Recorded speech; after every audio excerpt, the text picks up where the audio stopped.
Definitely tons of data available, but quality of data to a certain extent is an issue, and combining data from different sources in one place to make use not only of the data itself, but of the context between the data. I think that's very critical.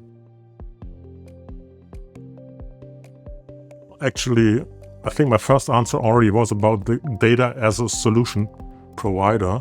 It's definitely necessary in order to make data-driven decisions and in order to have the flexibility to adjust business scenarios very, very frequently. We're living in a very agile world. It needs to have readjustments almost every single day.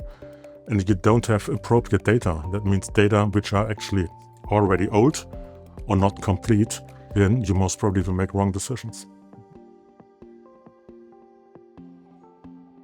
For us, even as a technology company, we are very data-driven. So every single day in Databricks, we have reports about consumption performance of the company, which customers have engaged, not engaged. So definitely for us at Databricks, internally, data are the basis for every kind of decision-making, very data-driven company.